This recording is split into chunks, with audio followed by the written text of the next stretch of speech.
Hello everybody, I'm very pleased to be here in Mumbai with Sundar. Hello Sundar. Hello.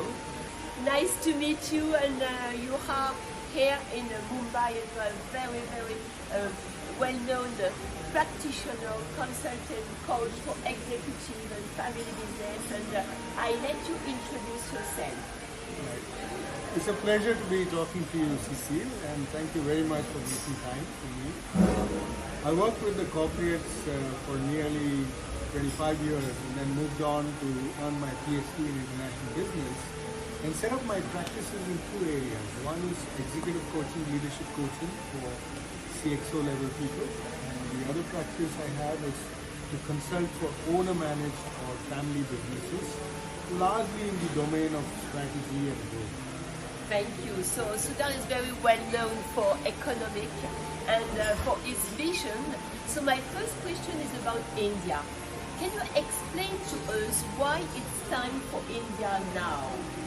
Right, and perhaps I may be stating the things that is already very obvious and well known, but the fact is that today, one of the things that's happening with us is we are at a very major upswing in terms of a few things in the country. One is our demographics itself.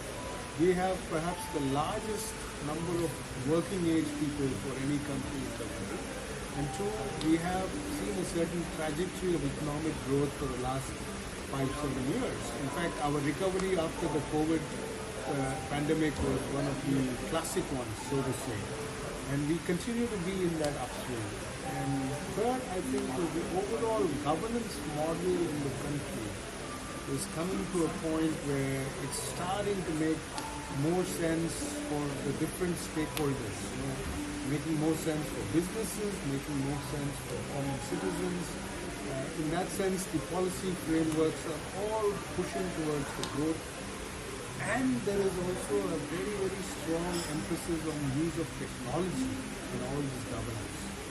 So bringing all of this together, what we are seeing now is not just the economic growth, but also India as a source for many things for the world to come to. At one time we were known for offshoring for software industry, which continues to be a strong place. But you're also seeing a lot of manufacturing related exports that are picking up for the last 7 years. So it's really at a point of inflection, so to say. Thank you. So India is future ready because of demographic good condition, a lot of working people, because of economical growth, because of a very good political context, and because a lot of positive mindset about the future and about AI. So you work for family business, and it's very important because it's a driver here in India for this economic growth. What can you say about this family business, because it's something very strong here in India? Right. No, it's actually at the heart of our economy.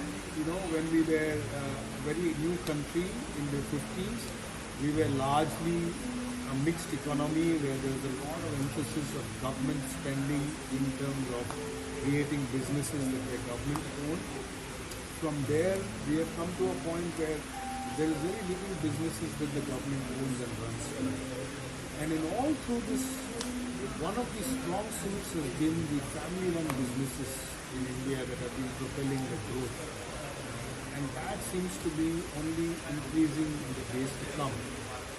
And a big part of that is not just because of the visionary founders of these businesses, but it's also about the way they have been able to manage multiple transitions over generations. When you look at the 60-year history of some of these businesses, they've successfully managed the transition of some businesses 3 generations. And I think that speaks to the kind of ability to build businesses that are lasting. Yeah, very interesting to see this long thinking transition to other generation.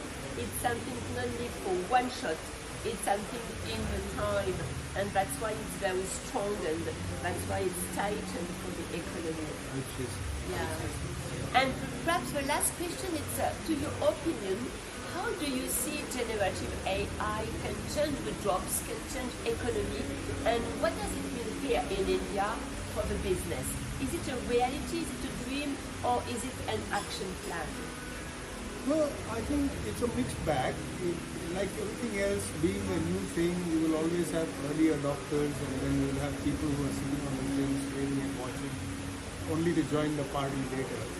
So at this point in time, I find that there are businesses that are getting very proactive about bringing AI into their scheme of things when they're talking about their business, their strategy, and growth. The proactive businesses are starting to think of how do they build this into their processes, how do they build this into their employee capabilities, the ability to use generative AI and so on. So what I'm expecting and what I'm already starting to see is that we will have some early adopters who will show the way in the business context.